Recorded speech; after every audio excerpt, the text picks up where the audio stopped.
Out on the forgotten edges of the frontier, some wounds are carried in the body, and others are worn in the silence between breaths. Colt Rawlins had made his peace with the latter, living alone on land. No one wanted where days blurred into chores and nights into long, unbroken quiet. But the evening he found her barefoot in the dust bound at the wrists, her face hidden behind a knotted grain sack.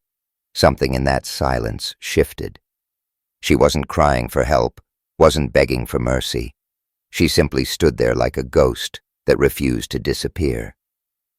In that moment, Colt understood he wasn't looking at trouble so much as the aftermath of it, and that if he left her there, the wind would carry away more than just her scent.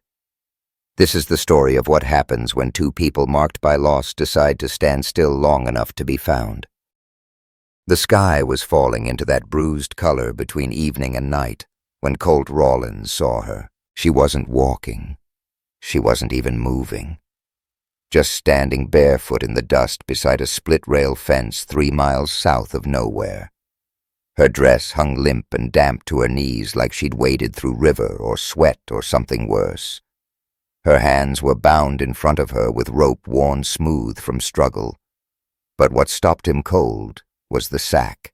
A grain sack, rough and heavy, knotted so tightly around her neck that the burlap pulled at her skin. No eye holes, no slits, just fabric and silence. She didn't flinch when he reined in, didn't lift her head, didn't call out. She simply existed in that patch of dying light like a ghost someone forgot to bury. Colt stayed on his horse for a long moment, studying the way the wind caught the hem of her dress, but not her posture. Rigid, still, like shame had turned her to stone. He was used to stillness. His ranch sat on land nobody wanted, not too far from Dust Hollow, but far enough to be forgotten. After his brother died and his father faded into nothing, Colt had kept the place running out of routine more than reason. His days were dirt and horses, his nights were quiet and long. He hadn't had a visitor in months. He liked it that way. But this girl, this figure in the dust, cracked something in him he didn't expect. He dismounted, slow boots crunching dry gravel. "Miss," he called gently. No reply. "You hurt?" Her head tilted just barely toward the sound of his voice, then stilled again, and then the whisper. Barely enough breath behind it to make it real. "Please, take it off." That was all. Colt stepped forward slow and measured the way he approached frightened horses. She didn't back away, didn't cower. But she didn't help him either. She just waited, arms bound, face hidden, as though her fate had already been written, and she no longer cared to turn the page. He reached up, hands rough and dirt-creased from fencing and saddles, and found the knot at the back of her neck. It had been cinched tight with a strip of braided leather, cheap, cruel, and meant to stay. He worked it loose, one stubborn twist at a time, until the knot gave with a final tug. When the sack fell, she winced, blinking into the open air like sunlight hurt. Her face was young. Too young to be so bruised. A split lip, swelling along her jaw, freckles under the grime. Her breath hitched when she realized he was looking at her like she expected the first blow to follow. It didn't. Colt didn't speak. Just held the sack in one hand and looked at her like a man trying to understand what war had left behind. She finally met his gaze, wary and worn. "They said I'd curse any man who looked too long," she said, voice like gravel and ash. His jaw tightened. "That's so." She nodded slowly. "Said I was bad luck. That the sack was for your protection." He didn't laugh, didn't pity, just said, "You want to come inside?" Her eyes flared briefly, then softened. "I don't need saving. You're bleeding." She looked down at her foot, barely registering the blood trailing from the edge of her heel. He didn't offer his hand, just turned back toward the horse and began walking. She followed. By the time they reached the ranch house, the wind had picked up, and the stars were pushing through the clouds. Inside, Colt poured her a tin cup of water and set a potato to boil. She sat near the firearms around her knees, the sack folded beside her like an old skin she'd stepped out of. Neither of them said another word for a long time. But something had shifted, not in the wind, not in the room, but in the way two broken silences had finally recognized each other. The cabin wasn't much, just timber stone and the smell of firewood soaked into every beam. But to Eliza Cooper it felt like the edge of something she hadn't known she needed, stillness that didn't hurt. Colt Rawlins didn't ask questions when she stepped through the doorway. He just nudged the door shut behind her, took the kettle off the iron hook, and poured warm water into a chipped basin on the small pine table near the window. "You can wash up here," he said, voice low but steady. She nodded once, not looking at him, then moved toward the basin, like someone wading through invisible thorns. Her hands trembled as she unwrapped the thin shawl he'd given her on the ride back. The rope burns along her wrists had dried into deep, angry welts. Her knuckles were scraped raw. She dipped them into the water and flinched the heat-kissing wounds that had been ignored too long. Colt moved to the fireplace, giving her space. He stoked the embers and added another log. No questions, no sideways glances, just the occasional scrape of iron tools against stone and the gentle hiss of fire catching.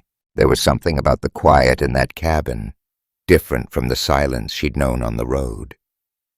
Out there, silence had teeth. It stalked her, echoed with names and orders she refused to remember. But here, silence wasn't a threat. It was a presence, a pause, a space waiting for her to take a breath.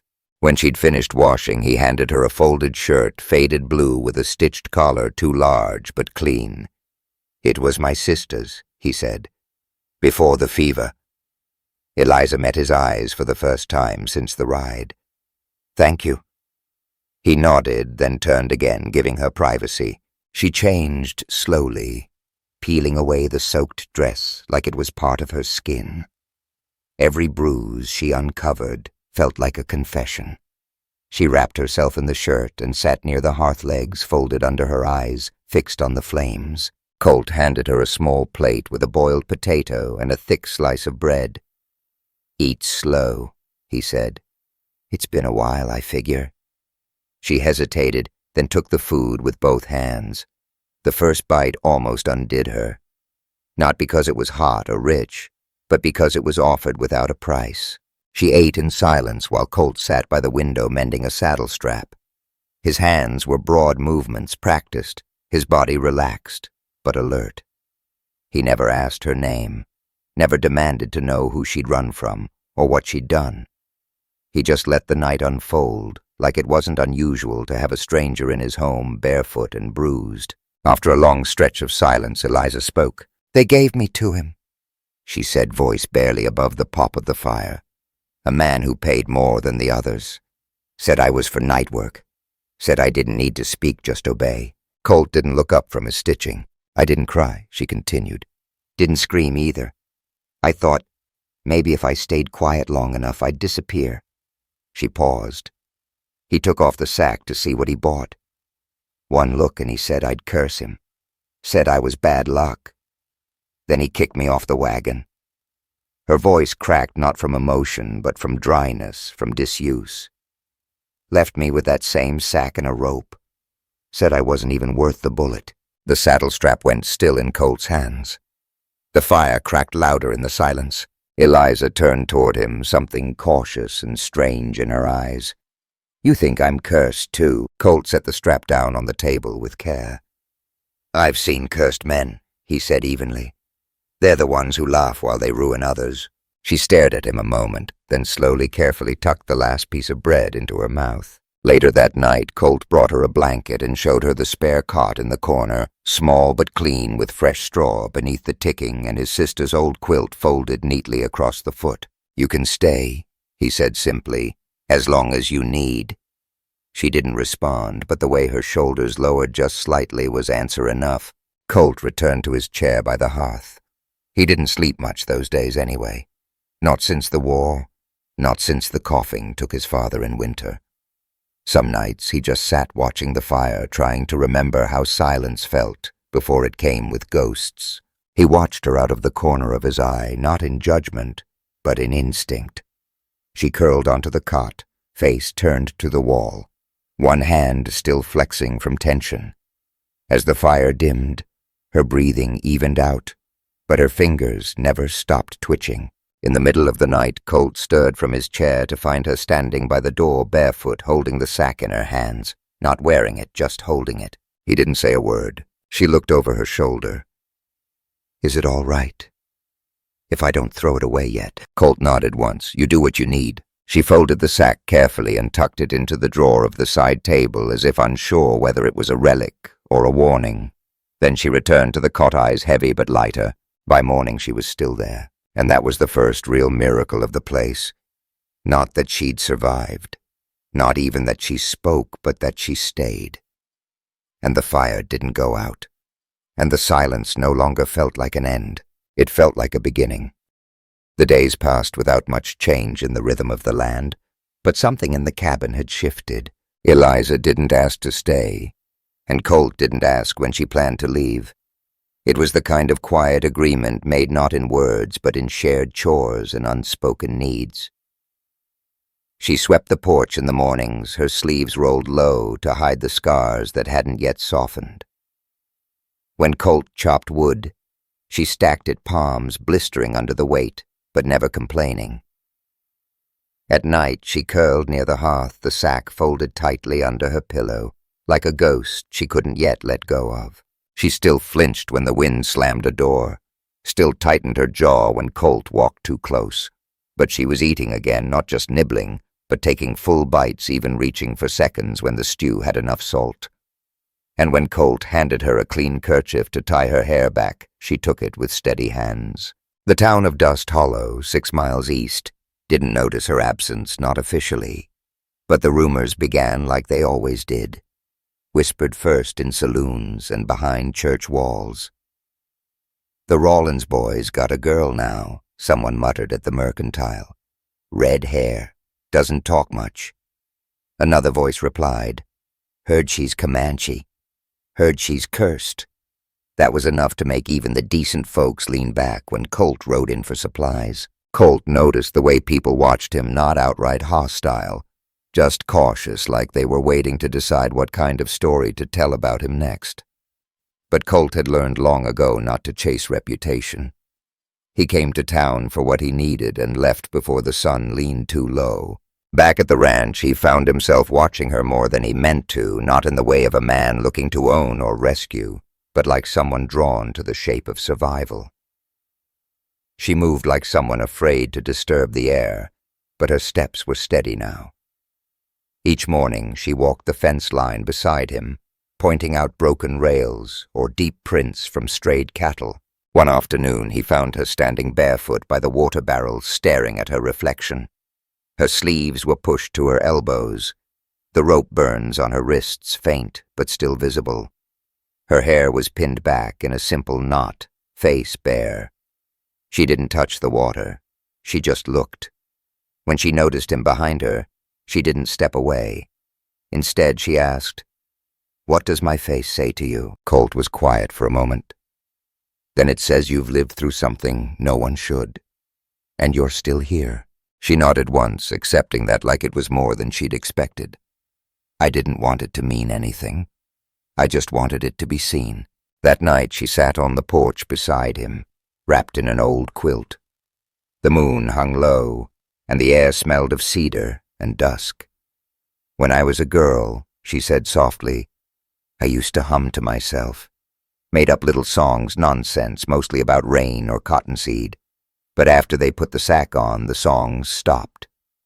My voice disappeared like it didn't belong to me anymore." Colt didn't respond. He didn't have to. She continued, voice steadier now. "But the other day I caught myself humming again while mending your sleeve."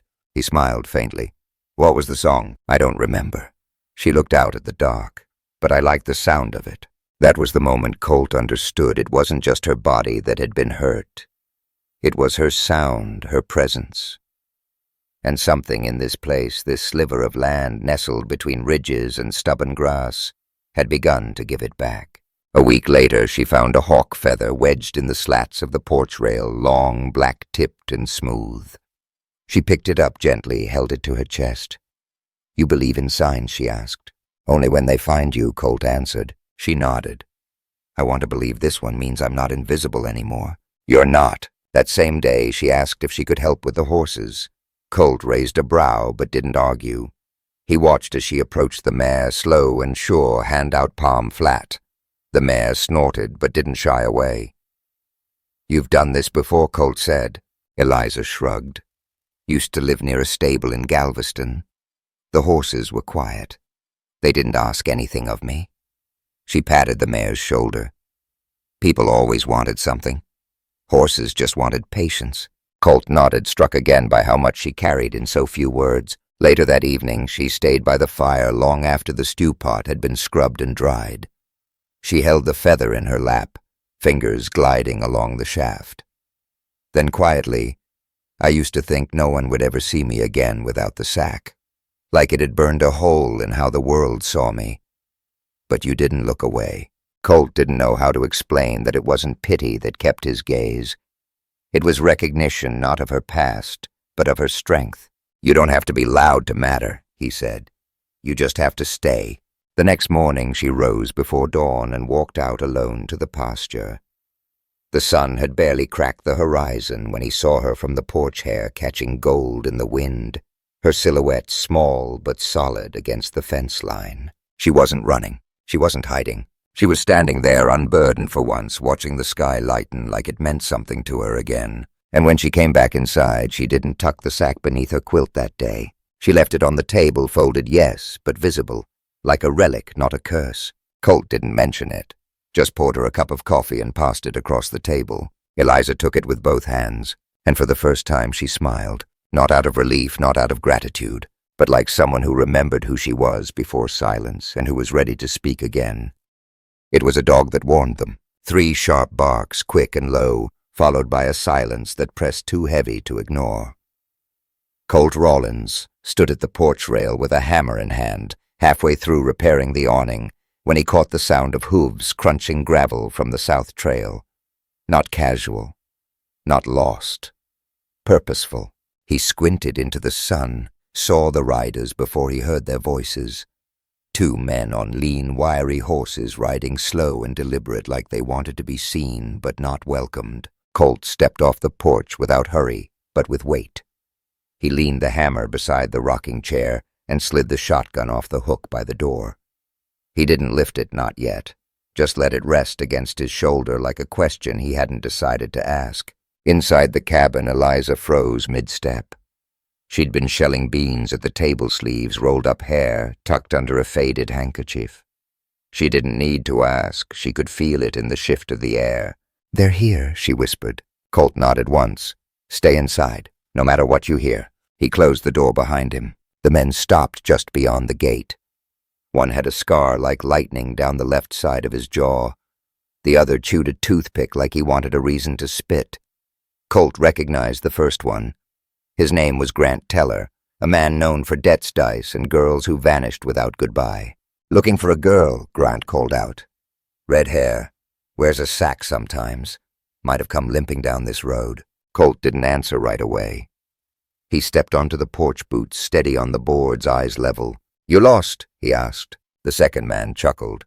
"No, sir. Just claiming what's ours. We paid for her fair and square." Colt raised an eyebrow.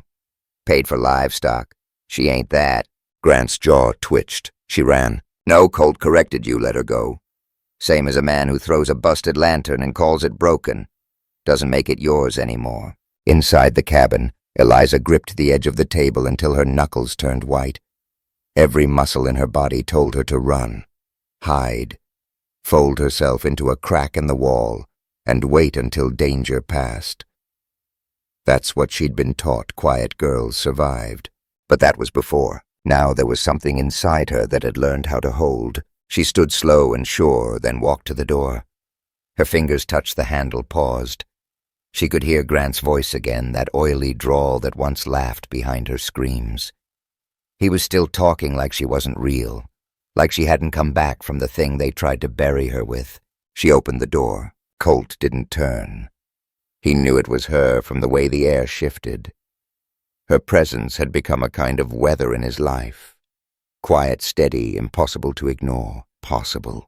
Eliza stepped onto the porch barefoot, wearing one of Colt's old shirt sleeves, cuffed the hawk feather from weeks ago, tucked behind her ear like armor. No sack, no shame. The men turned surprise, flickering across their faces like they'd seen a ghost. Maybe they had. Grant blinked. Well, look who found her legs. Eliza didn't flinch. She walked down one step, then another, until the edge of the porch light caught her face. Bruises now faded, but not erased. You beat me, she said, voice calm. Tied me up. Sold me like something less than human. Told me I'd curse any man who saw me. But look at you trembling like the devil's behind you. Grant snorted. You think a voice makes you dangerous now? No, she said. But truth does. And you're scared of it. For the first time, Grant didn't speak. Neither did his partner. They just looked at her, really looked, and didn't see a girl anymore. They saw the weight of what they'd done. Reflected. Refused. Colt finally moved. He stepped forward and leveled the shotgun, the barrel catching the gold of the setting sun. You'll ride out now, he said, voice like stone. And if I see you or your shadow near this land again, I'll lay you in the dirt myself. No threats, just fact. Threats. Grant shifted in the saddle, but his bravado had thinned. The second man muttered something and nudged his horse first. Grant followed, eyes burning, but hands still. They didn't look back. When the sound of hooves faded into the trees, Eliza sank onto the top step, hands trembling only after the danger had passed. Colt sat beside her, shotgun still in hand. He didn't speak, just watched her in the fading light. You didn't have to come out, he said softly. I did, she replied. I needed them to see what they tried to erase. He looked over at her, really looked. Not at her scars, not at the ghost of who she used to be, but at the woman standing in her place. I didn't know you were that brave, he said. Eliza smiled. Neither did I. Inside the cabin, held its breath. The sack sat where she'd left it days ago, folded, no longer hiding, no longer holding anything that belonged to her. From that day on, the fence line felt different. The house felt warmer. Even the air shifted like it had let something go. The past had come knocking. But Eliza hadn't hidden. She'd answered, and when she did, the story changed forever. By the time the cottonwoods budded along the ridge and the last frost lifted from the earth, Eliza Cooper no longer moved like someone waiting to be chased. She rose before dawn most days, tying her hair back in a soft braid and pulling on Colt's mother's old boots, 2 sizes too big, but worn now in all the right places. She didn't ask what chores needed doing. She already knew. She filled water barrels, fed the hens, walked the perimeter fence line with a coil of wire slung over one shoulder. Colt never had to show her anything twice. Her hands learned fast, and more importantly, they never hesitated anymore. Colt watched her without watching. He'd catch glimpses, Eliza smoothing the quilt on the spare bed, laughing when a chicken pecked her toe, brushing dust from the window pane, like it mattered whether the light came in clean. He didn't say much, but something about the way he lingered a little longer near the hearth, the way he brewed 2 cups of coffee instead of 1, said enough. It wasn't sudden. Nothing about them was, but it was steady, and that steadiness is what made it feel real. One afternoon, as they moved a stack of feed sacks from the barn to the lean-to, Eliza paused at the edge of the door. Something near the threshold caught her eye, a second hawk feather darker than the first, tangled in the straw like it had fallen there with purpose. She bent to pick it up, then looked to Colt, who stood behind her with the last bag over his shoulder. They keep finding me, she said quietly. He nodded once. Maybe because you're not hiding anymore. She tucked the feather behind her ear. That night she cooked supper beans with cured pork and biscuits, a little lopsided, but full of warmth. Colt sat at the table, elbows on the wood, watching the flames flicker across the rim of her cheekbone. Her face had changed, not in shape, but in weight. The tension that once pulled at her eyes had lifted. Her mouth, once a thin line drawn tight with fear, now curved easily when she moved, when she thought, when she let herself feel safe. You're staring, she said, catching him in the act. He looked down, wasn't meaning to. It's all right, she said, voice light. I'm still getting used to being looked at and not judged. He cleared his throat, nervous in a way that had nothing to do with words. You're not the same girl who showed up at my fence. She glanced toward the folded sack still tucked into the drawer by the fire. "I am," she said, "but I don't carry the sack anymore." The next day, a wagon came up the ridge near dusk. Eliza stiffened when she heard the wheels crunching over gravel hands pausing in the flour bin. She turned slowly toward the window, heart thudding low in her chest. But Colt was already outside, shotgun leaned gently against the porch wall. Not pointed, just present. The wagon stopped. A woman sat at the reins, her face lined by sun and strain. In her lap, a small child clung to a dress. The woman's eyes met Eliza's through the cabin window and held not recognition exactly, but something close. "I heard someone like you was up here," she said. Her voice cracked like old parchment. Eliza stepped outside. "You were at Galveston?" The woman nodded. "They split us up at the stockyard. Told me you were taken south, then gone. I figured they'd—" She didn't finish. "They tried," Eliza said simply, "but they didn't finish." The woman glanced at the child in her lap, then back to Eliza. "He's gone now. Left us with nothing but fear and a road too long to walk." Eliza looked to Colt. He didn't speak.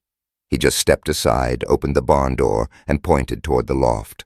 "There's room," he said. The woman blinked hard, then climbed down, arms shaking as she lifted the child and pressed her forehead to Eliza's shoulder. Not sobbing, not wailing, just letting go. Inside the cabin that night, there were more plates, more boots by the door, more breath in the air. Eliza moved like she had lived there, always setting blankets on the cot, helping the child drink warm milk, showing the woman how to fold her clothes so mice wouldn't find them. Colt watched the room fill. He didn't speak much, but in the way he passed the bread, the way he opened the spare chest for extra quilts, there was something undeniable. He hadn't just made space for Eliza. He'd made a life that could hold others too. Later that week, Eliza hung the sack on the fence post at the edge of the pasture. Not buried, not hidden, just there, fluttering in the breeze like a flag for what she'd overcome. It stayed there for 2 days until the wind finally carried it down. She didn't pick it up. She didn't need to. Instead, she walked the fields with the child in her arms and taught her to spot rabbit tracks in the mud. She laughed with the woman her name was Litty and the child was Ruth, and stitched new curtains from an old shirt. The home grew around them like a tree bending toward the light. It didn't need permission. It just happened. One morning, Colt stood beside her on the porch, both of them watching Ruth splash in the creek below. "You ever think about staying forever?" he asked. She didn't answer right away. She was braiding her hair, fingers working slow. "I want a name," she said. "Not the one I was born with. Not the one they gave me." Colt didn't laugh, didn't flinch. Just looked at her the way he had that first night, like nothing was broken, like everything was possible. "What name?" She shrugged, tears not falling but filling. "Something mine." He touched her cheek, the one that had once been bruised so deep it colored her temple. "I'll call you whatever you ask me to. Always." That night she kissed him, not because he saved her, but because he didn't try to. The seasons passed with a gentler rhythm after that, not easy but rooted. The kind of rhythm that doesn't come from peace alone, but from hard-won healing. By the following spring, Eliza Cooper had become more than a survivor. She had become a steward of land, a presence of calm and the quiet backbone of a home that had once held only grief and firewood. Ruth began calling her mama in a whisper one morning while gathering eggs. Eliza didn't correct her. She just smiled and handed the child a pail. Liddy, steady and tireless, turned the south room into a small sewing shop, patching clothes for ranch hands in the valley and making quilts from worn denim and faded flannel. The cabin filled with the scent of bread and cedar, the sounds of laughter that didn't flinch. Eliza didn't talk about the sack anymore, but she didn't erase it either. She had once buried it beneath the cottonwood at the edge of the pasture, deep in the soil where fear no longer ruled. She marked the spot, not with words, but with wildflowers, sun-colored and stubborn. When people from town began stopping by a rancher needing feed, a widow asking for thread, even the preacher's wife bringing soup, no one whispered about curses. They only nodded and waved. Some knew her story, most didn't. That was fine with Eliza. She was no longer defined by the worst thing that had happened to her. Colt Rawlins never made speeches. He didn't propose with rings or kneel in the dirt. One evening, with Ruth asleep beside the hearth and the stars wide above them, he simply said, "If you want to stay, I'd be grateful to grow old beside you." She didn't answer with words, only leaned her head against his shoulder. That summer, they carved a cradle from cedar and placed it near the hearth. It sat empty at first, a quiet promise. But months later, a child filled it. A daughter, born not out of pity or accident, but from something deliberate and tender. They named her Mercy, because that's what brought them all together. Years slipped by like creek water over stones. Eliza grew into herself fully, her voice clear, her hands skilled, her eyes no longer searching for danger in every shadow. She never stopped walking the fence line, never stopped singing to herself while baking. She told stories by firelight, not always about herself, but always about becoming. Becoming visible, becoming safe, becoming whole. And when she passed old and full of years, they laid her beneath the cottonwood where the sack had once been buried. Ruth carved the stone herself, steady and slow hands trembling, but proud. It didn't list her birth date or her kin. It read only, "She made her name." And in distant places where other girls sat in silence, covered and forgotten, they whispered stories of a woman who walked barefaced through fire and shame and never once looked away. If this story stirred something in you, a memory, a breath, a quiet kind of hope, consider subscribing to Whispers of the West. We share powerful tales of healing, redemption, and the human spirit on the frontier. One voice at a time, one story at a time. Yours might be next. Subscribe and stay a while.